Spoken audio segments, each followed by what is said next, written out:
अधर बुद्धि रानी सुरमय बस नहीं सुहृद जनी पतियानी। अधिरहित और बुद्धि की स्त्री और देवताओं की माया के वश में होने कारण रहस्ययुक्त कपट भरे प्रिय वचन को सुनकर रानी कैकेयी ने बैरनी मंत्रा के अपनी शुद्ध आयुति की हित करने वाली जानकर उसका विश्वास कर लिया।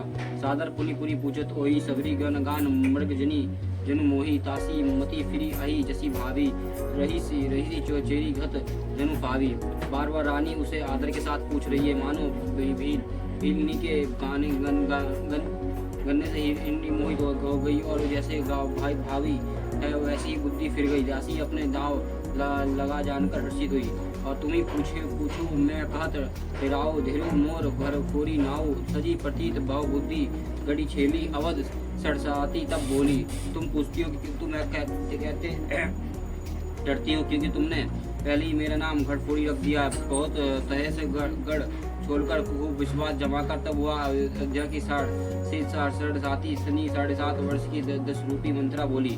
प्रिय सिया राम कहा तुम्ही रानी रमी तुम्हें प्रिय सोफुर फुरी बानी रहा प्रथम आपते दिन बाद बीते समय फिर रूपी कोई प्रीते। हे रानी तुमने जो कहा है मुझे सीता राम प्रिय हैं और तुमको और राम को तुम प्रिय हो, यह सब बात सच्ची है, परंतु यह बात पहले थी और वह दिन अब बीत गए। समय फिर जाने पर मित्र भी शत्रु हो जाता है। भानु कमल कुल पोषणहारी बिनु जल जारी करी सोई छारा जरी तुम्हारा चाह सवित उखारी कुर करी उपाऊ वरवारी।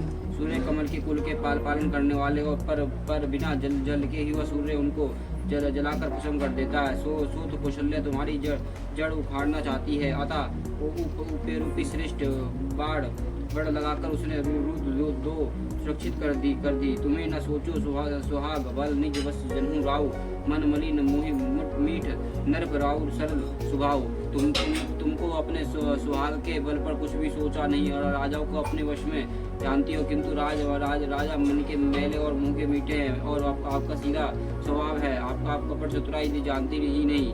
चतुर गंभीर राम मसारी बिचु पै नीज विवती सवारी पठाए भरतु भूप ननियारू राम मतु मात जनब रावरू। राम की माता कौशल्या बड़ी चतुर है और गंभीर है, उसकी था कोई नहीं जानता। उसने मौके पाकर अपनी बात बना ली और राजा ने जो भरत के ननिहाल भेज दिया उसमें आप बस राम की माता की सलाह समझिए। सेवई सकल सवित मोहि नीके गरीबत भरत मधु बल पीगे सलू तुम्हारा कौशल्या माही कपट चतुर नहीं होई जनाई। कौशल्या समझती है कि और सब सोते ही तो मेरे अच्छी तरह सेवा करती है, पर भरत की माँ पति के बल पर गर्वित रहती है। इससे मैं माई कौशल्या को तुम बहुत ही साल रही हो, किंतु वह कपट करने में चतुर रहता, उसके हृदय का भाव जानने में नहीं आता और वह चतुर से छिपाई रहती है। अजी तुम्हा पर प्रेम विशेषु सवित सुबाय सखी न देखी सची प्रपंचु भपी अपनाई राम तिलक सीत लगन धराई। राजा का तुम पर विशेष प्रेम है। कौशल्या सोते स्वभाव से उसे देख नहीं सकती, इसलिए उसे जाल रचाकर राजा को अपने वश में करके और भरत की उपस्थिति में राम को राजतिलक के लिए लग्न निश्चय कर लिया। यह कुलोचित राम कहू ठीका सभी स्वय मुहि सुठा नीका अगली बात सुमुझी डरु मोही देव फिरी सो पलु होई। राम के तिलक हो या कुल के उचित ही है, पर यह बात तो सभी के सुहाती है कि और मुझे तो बहुत ही अच्छी लगती है, परंतु मुझे तो आगे की बात विचार कर डर लगता है कि देव उलटकर इसका फल उसे ही को दे। रची कोटिक कुटुन पान किन्हीं से कपट प्रबोधु के किसी माँ कथा साथ सविती के जई विधि बड़ विरोधु। इस तरह करोड़ों कुटुन करने की बात गढ़ छोड़कर मंत्रा ने कई को उल्टा सीधा समझा दिया और सैकड़ों सोच की कहानियां इस प्रकार कही। इस प्रकार विरोध बढ़े। भावी बस प्रतीत उड़ आई पूछे रानी पुनि शपथ देवाई का पूछो तुम अब्दुल न जाना निज हित अनित पशु पहचाना। पुनर्वश कैकेयी के मन में विश्वास हो गया कि रानी फिर सौगंध दिलाकर पूछने लगी कि क्या पूछती हो और तुमने अभी भी नहीं समझा अपने भले बुरे का अथवा तो भले बुरे का तो पशु भी पहचान लेता है। बहु पकू दिन सजत समाजू तुम्हें पाई सुधि सुधी मोह सन आजू खई पहिहारे राज तुम्हारे सत्य कहे नहीं दोषु हमारे। पूरा पखवाड़ा बीत गया समान से जाते और तुमने खबर पाई और आज तुमसे मैं तुम्हारे राज में खाती पहनती हूँ, इसलिए सच कहने में मुझे कोई दोष नहीं। जो असत्य कछु का बनाई तो विधि देव मामी सजाई रामी तिलक कली जो भायु तुम्हें कब कहूँ विविध बिजु विधि भायु। यदि मैं कुछ बनाकर झूठ कहती होंगी तो विधाता मुझे दंड देगा। यदि कल राम का रास्ते हो गया तो तुम्हारे लिए दादा ने विपता का बीज बो दिया। रे कचई कहू बिलु भासी कामिनी बही दूध कही माखी जो सत सुत सही तर करो सेवकाई ते तो घर रहू न आनु पाई। मैं बात लकीर खींचकर बलपूर्वक कहती हूँ कि हे भामिनी तुम तो अब दूध की मक्खी हो गई। जैसे दूध में पड़ी हुई मक्खी लोग निकाल कर फेंक देते हैं, वैसे ही तुम्हें भी लोग घर से निकाल कर बाहर करेंगे। जो पुत्र सहित चक्री बजाओगी तो तुम घर में रह सकोगी, दूसरा उपाय नहीं। बंदरू बिनती ही दिनी दुख तुम्हें कुश को शीला देव भरुत वृदंगा सोही। हे भामिनी तुम तो अब दूध की मक्खी हो गई। जैसे दूध में पड़ी हुई मक्खी लोग निकाल कर फेंक देते हैं, वैसे ही भी तुम्हें भी लोग घर से निकाल कर बाहर करेंगे। जो पुत्र सहित चक्री बजाओगी तो तुम घर में रह सकोगी, दूसरा उपाय नहीं।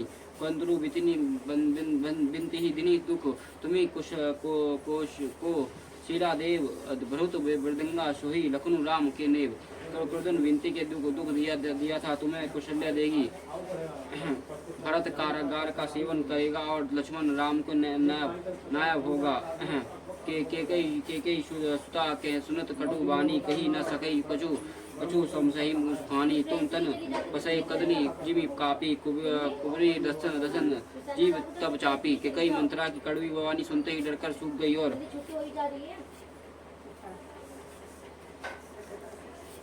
कुछ बोली नहीं सकती और शरीर में पसीना हो गया और वह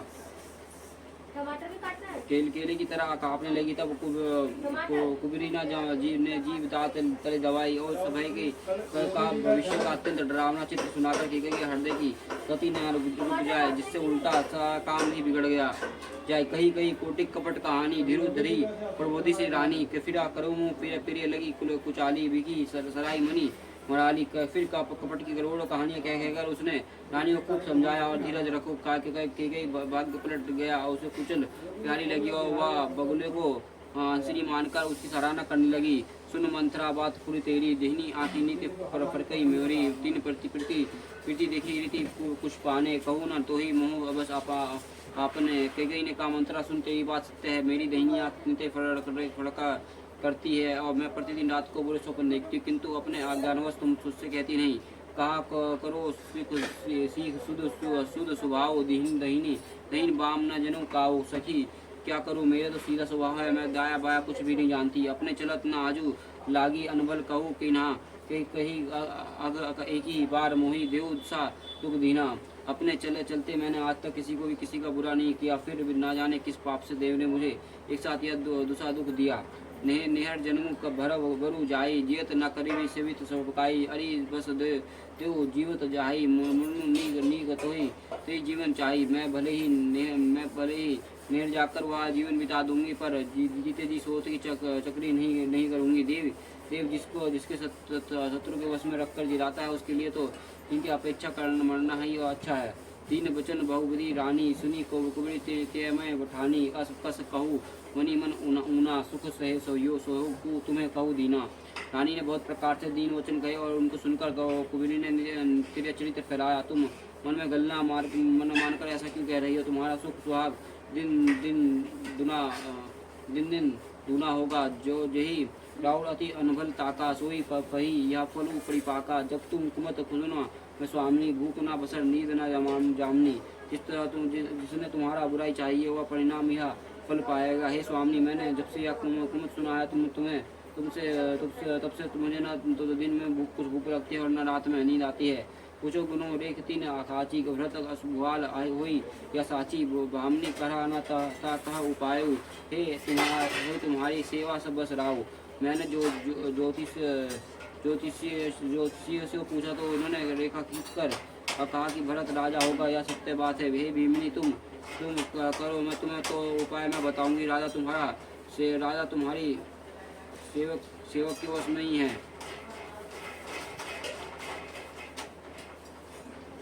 परहु कूप तय तुआ वचन कर पर सकहु तपूत परित्यागी। कहि मोरे दुख देखी बड़ी कस काश ना करी पित लागी। मैं तेरे कहने से कुएं में गिर सकती हूँ, पुत्र और पति को भी छोड़ सकती हूँ। जब तू मेरा बड़ा भारी दुख देखकर कुछ कहती है तो भला ही अपने हित के लिए उसे क्यों ना करूँगी। कुबरी करे कुबली के गई कपट छुरी पर पहनी टेही। लखन न रानी निकट देवदूत कैसे चरी हरित तुनु तुनु तरी बोली परी पशु जैसे। कुबरी ने केके को काबुल करवाकर कपट रूपी छुरी के अपने हृदय रूपी पत्थर पर टेया और उसकी धड़क को तेज किया और रानी केके को निकट के दुख से कैसे नहीं दिखता, जैसे कि बड़ी का पशु हरी घास चढ़ता है और परिहार नहीं जानता कि मौत सिर पर नाच रही है। सुनत बात मृद अंत कठोरी देती मुनि मधु मोहरी घोरी। कही चेरी सुधी कही नाही स्वामिनी कहूँ माँ कथा मोही पाही। मंत्रा की बात सुनते ही कोमल है पर परिणाम कठोर है। मानो वह शहद में घोलकर जहर पिला रही है। दासी कहती है कि हे स्वामिनी, तूने मुझको एक कथा कही थी, उसकी याद है कि नहीं। धूप वरदान और धूप सन थाती मगु आज जुड़ वही छाती। सुती राजू रमी वनवासु देहु लेहु सब सविति खुलासु। तुम्हारे दो वरदान राजा से 5 धरोहर है, आज उन्हें राजा से मांगकर अपनी छाती ठंडी करो। पुत्र के राज्य और राम को वनवास दो और सोच का सारा आनंद तुम लो। भूपति राम शपथ जब कराई तब मघो जय वचन न ठहराई। होए आजू किसी बीते वचनु मोरे प्रिय मनु चेते। जब राजा राम की सौगंध खा ले तब वो